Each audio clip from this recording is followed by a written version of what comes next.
Cuando yo era chiquita vi esa escena donde Dick Van Dyke y Mary Poppins saltan a un mundo animado y bailan con pingüinos. Y como niña chiquita que creía en Santa Claus y en los duendes, en este video por cierto les contaré la historia del elfo que me rompió la nariz, claro que creía que dibujando un lugar animado y saltando en él podías llegar a otra dimensión y explorar el mundo de las caricaturas en carne propia. Evidentemente no lo logré o no estaríamos teniendo esta conversación en este momento, porque pues quién no querría quedarse en un mundo bailando con pingüinos tampoco. Pero así como a mí me maravilló un mundo animado al que puedes entrar como Steve en las pistas de Blue, sé que probablemente a algunos de ustedes les impactó mucho ver a Roger Rabbit haciendo destrozos en su entorno o a Michael Jordan jugando básquetbol con los Looney Tunes.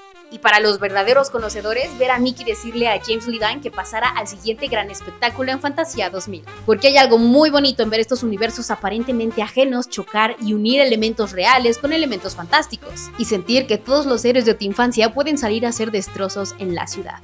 Por eso, cuando veo este estilo de animación regresar de la vida, y nada más y nada menos que con personajes clásicos de la escuela de la caricatura, no solo siento un montón de nostalgia, sino admiración y hasta un poquito de ansiedad, porque lograr que una película traiga personajes 2D al mundo real no es nada sencillo. Y por eso, hoy celebramos esta técnica que finalmente Coyote vs. Acme trae de regreso, la animación 2D sobre live action.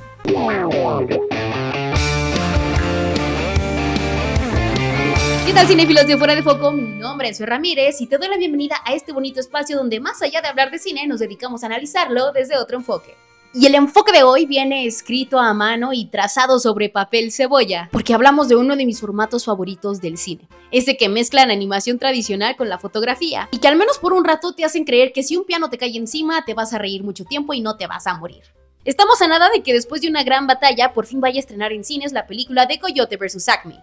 Y es que como recordarás, y si no te actualizo porque aquí nos encanta el chisme, la película fue enlatada por Warner Bros. Hace algunos años y estuvo a punto de no ver la luz del día, esto con el fin de ahorrarse unos cuantos pesitos. Esta decisión no solo afectaría al resultado final o que la gente no pudiera ver esta película, sino a cientos de creativos involucrados en esta historia y docenas de artistas que contribuyeron a la cinta de maneras diferentes. Y es que no es para menos, pues Coyote vs. Acme no solo trae de regreso a la pantalla personajes que hicieron icónicas a las caricaturas de Estados Unidos, sino que también rescata esta animación 2D sobre live action para entregarnos un universo que se rige por las reglas de ambas realidades. Y es aquí donde empezamos, con dos mundos con posibilidades distintas. Seguramente cuando pensamos en este formato, una de las primeras ideas que te vienen a la cabeza es esta escena de Mary Poppins, la cual por cierto hizo que P.L. Travers fuera a las oficinas de Disney a mentársela directamente al creativo y a su equipo de animadores. Esto por convertir su seriesísimo libro británico en una danza de Dick Van Dyke con la que ella no estaba muy de acuerdo.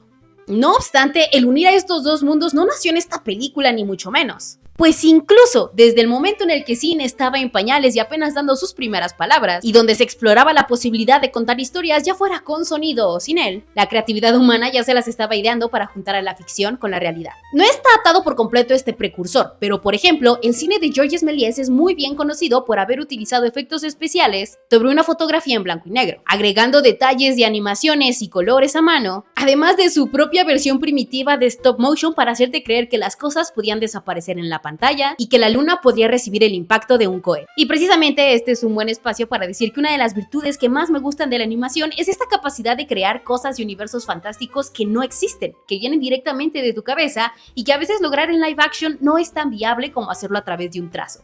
Y es precisamente a través de la creatividad que se derrama a través del arte humano que la animación no solo se utiliza como un formato para contar una historia, sino que los elementos que la componen, es decir, sea un cine stop motion con herramientas de barro, un cine stop motion con herramientas de arcilla imperfectas, una animación que refleja trazos de diferentes personas e incluso experimentos de CGI, hacen que todas estas decisiones de sus herramientas sumen también a las narrativas. Recientemente conversé sobre este tema con la directora Nayeli Ojeda, quien está detrás del cortometraje Yugen y cuyas marionetas precisamente están hechas de barro oaxaqueño. Este material que no solo se ve bonito, sino que aporta el mensaje de la conexión de la naturaleza que pretende traer también a través de su guión y de su historia. Pero una de las cosas que más se quedó conmigo después de nuestra conversación fue precisamente su visión sobre la animación. Esto como un espacio donde todo es posible y donde puedes habitar territorios que no han sido explorados porque directamente los creas tú. Por lo mismo, la animación puede jugar con reglas propias para cada uno de sus universos y torcerlas y deshacerlas a su favor siempre que tengas las bases bien definidas. Por ejemplo, en el corto Hollywood Party de 1934 nos encontramos en un setting bastante normal y común de nuestra realidad, el cual también está limitado por las capacidades de live action. En esta vemos una fiesta de actores y figuras del cine que es irrumpida por un ratón.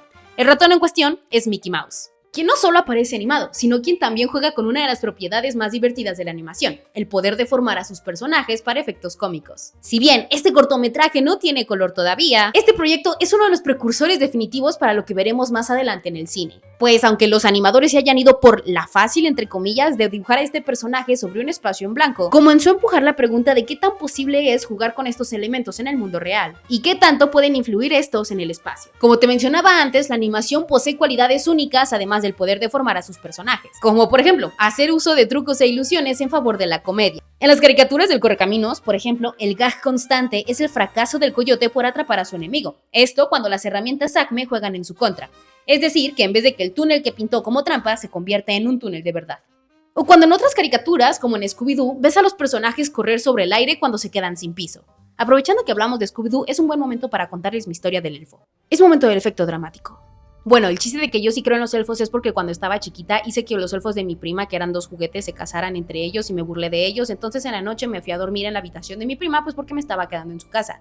Y de pronto sentí como que me saltaron así de ¡pum! Un guamazo espantoso que me hizo ver estrellitas como en las caricaturas. Y cuando desperté no había nadie a mi alrededor, solo una figura de yeso, esas gigantes que luego ponía la gente en la pared, que jamás en la vida se había caído, pero decidió caerse justamente en mi nariz. 1 centímetro más a la derecha y yo ya no estoy aquí para contarles esta historia. ¿Y qué es lo primero que veo cuando me cayó esa cosa? Al elfo sentado en el escritorio. Esa es mi historia. Sigamos adelante.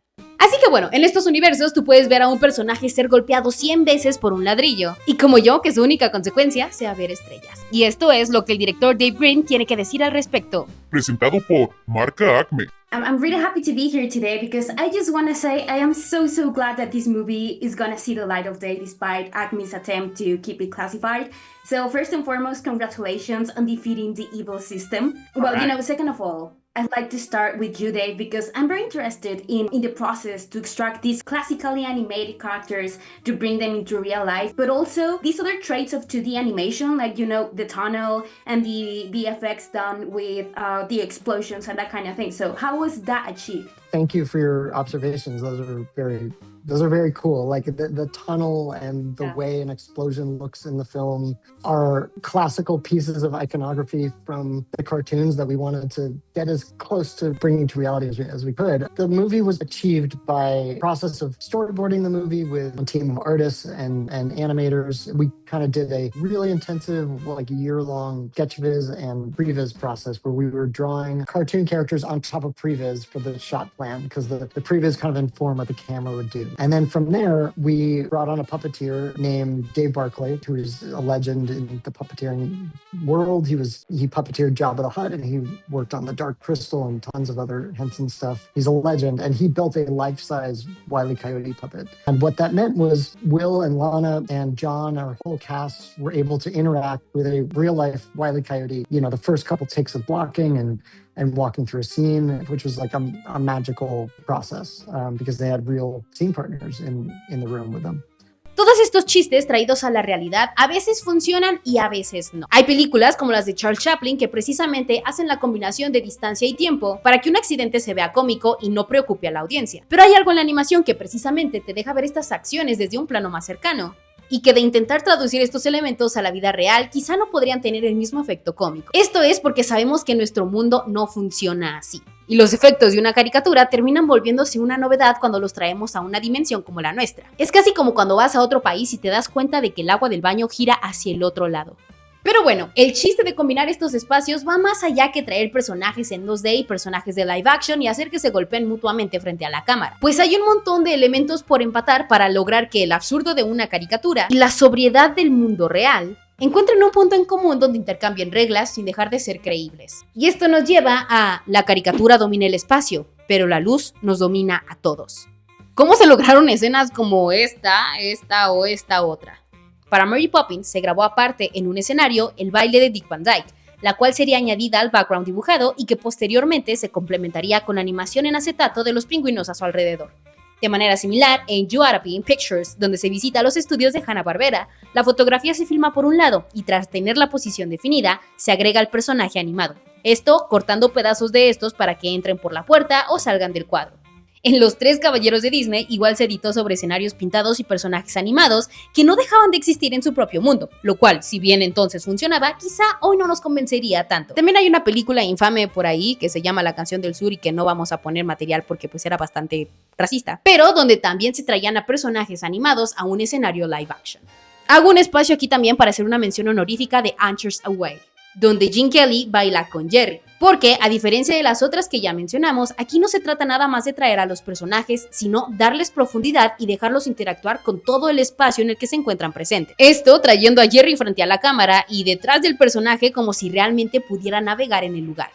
Y es que años más adelante, para proyectos como Roger Rabbit o Space Jam, ya no bastaba con tener a los actores viendo a un punto fijo y fingiendo que estaban ahí las caricaturas con las que debían interactuar, sino que, en un afán por traerlos al mundo real, el mundo de la caricatura también tiene que ceder a nuestras condiciones si quieren que les creamos.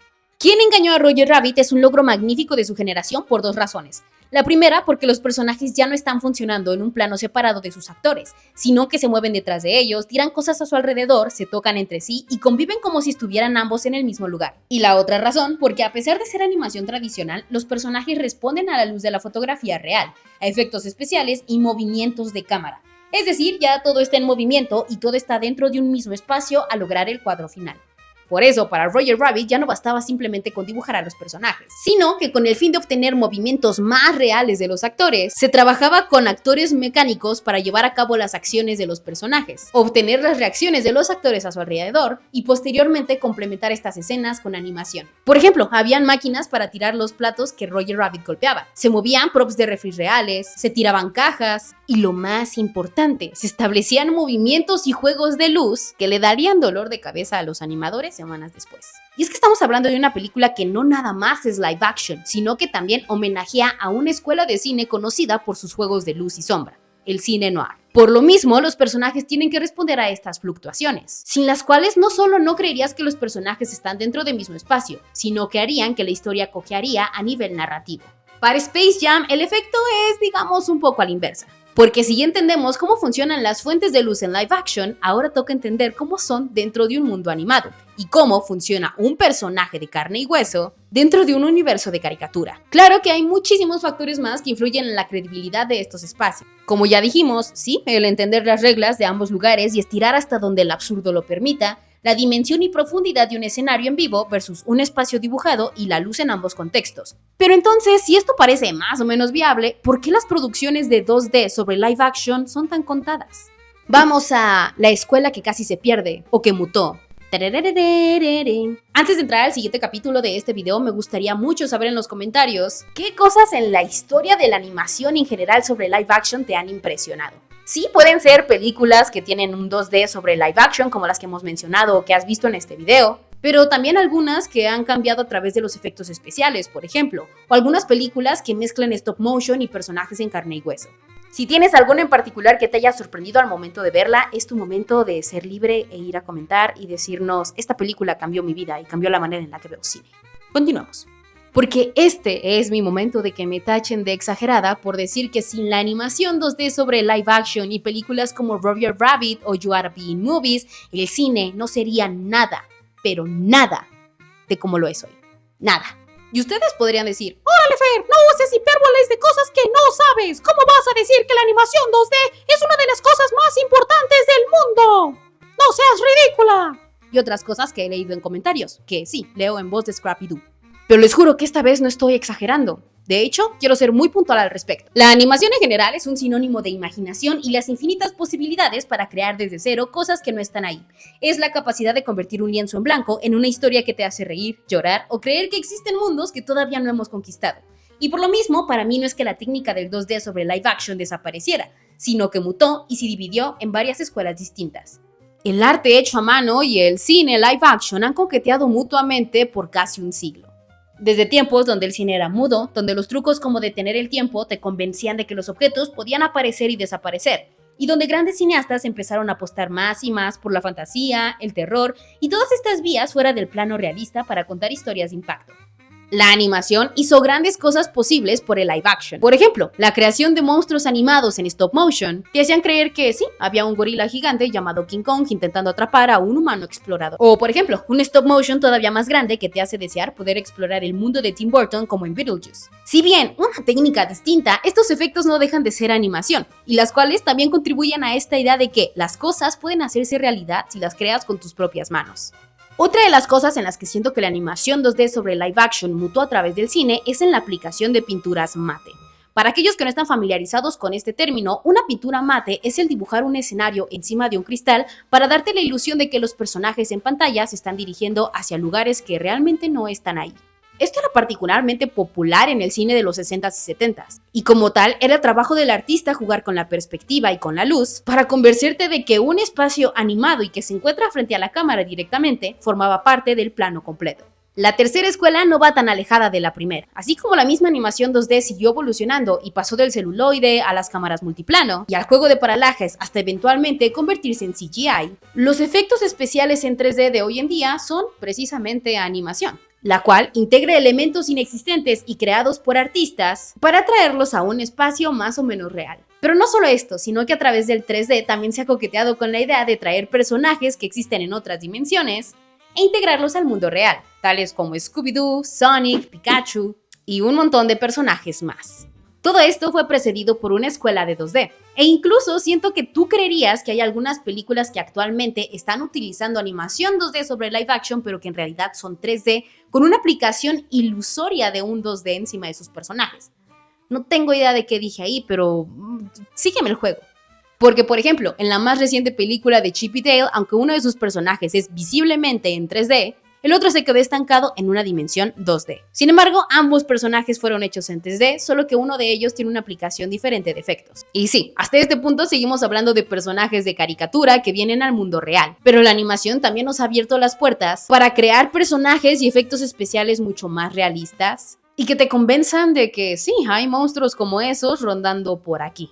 Esto es hablando de la animación en general y ya me centré un poquito más en la parte de 3D. Pero ¿qué pasa con el 2D de manera específica? Siento que erróneamente muchas personas tienen la idea de que el 2D es algo anticuado. Y en realidad es que no siento que se haya quedado estancado en el tiempo, sino que no le hemos dado la atención suficiente a proyectos que siguen experimentando directamente con estas técnicas. A la fecha se siguen descubriendo nuevas maneras y estilos artísticos que hacen a esta disciplina algo mucho más bonito con cada nueva película o serie que llega a la pantalla. Especialmente del lado del arte japonés, siento que la animación sigue permitiéndonos explorar mundos nuevos y también otras maneras de contar visualmente una historia, porque recordemos que muchas veces un frame puede decir mucho más que un diálogo.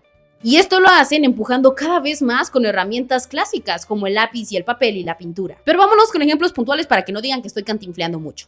Porque, por ejemplo, el Spider-Verse, más allá de esta combinación híbrida de 2D y 3D, en la línea específica de la segunda dimensión, nos ha dejado estilos que son de aplaudirse y que nos recuerdan que ni la animación ni el 2D son un medio artístico menor ni un género en específico, y mucho menos una vía alterna y más barata para contar algo, sino una expresión artística completa que se rige por sus propios tiempos, colores, espacio, dimensiones y demás. Pero volviendo a la línea principal de este ensayo y ya cerrando un poquito en las conclusiones. Y sobre el 2D en live action, desde Space Jam y Roger Rabbit no se trata nada más de agregar personajes a una imagen, sino de integrarlos a un espacio donde hay juegos constantes de cámara, que no terminan por hacerlos obedientes a nuestras reglas realistas, pero que sí te terminas creyendo la forma en la que tuercen al universo para integrarse junto a nosotros.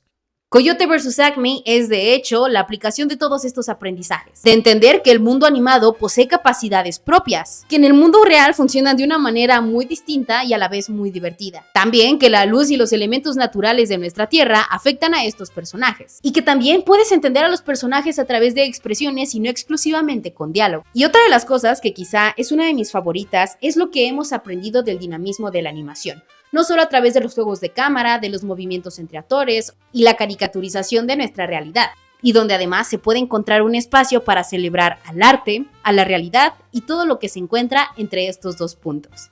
Como abogada no oficial de Wile E. Coyote, es mi deber recomendarte esta película hasta el cansancio para que vayas a verla a los cines. No solo por todo lo que implicó rescatarla, sino porque es una gran película que, como más o menos intenté explicarte en este video, entiende maravillosamente a la animación.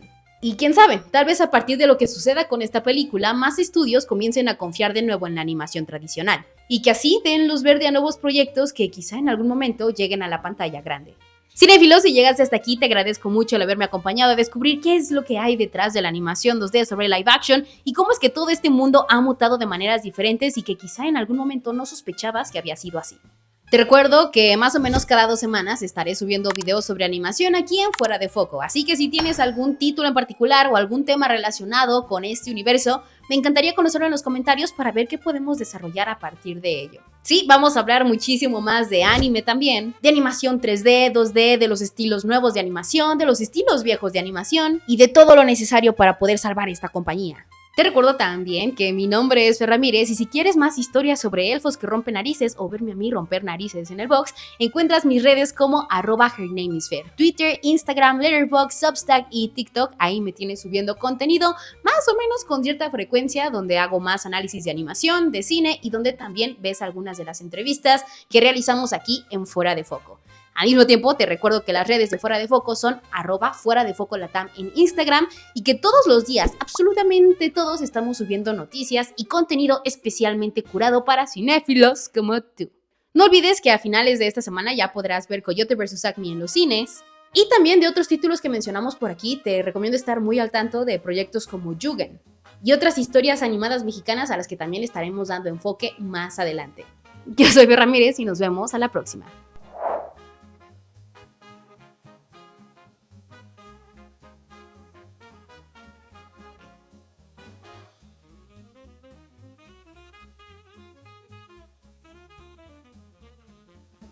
Y recuerda, amiguitos, si estás desanimado, estudia animación, donde no te vas a animar, pero te van a enseñar a animar a otros monos que te van a desanimar más. ¿O no? ¿Quién sabe?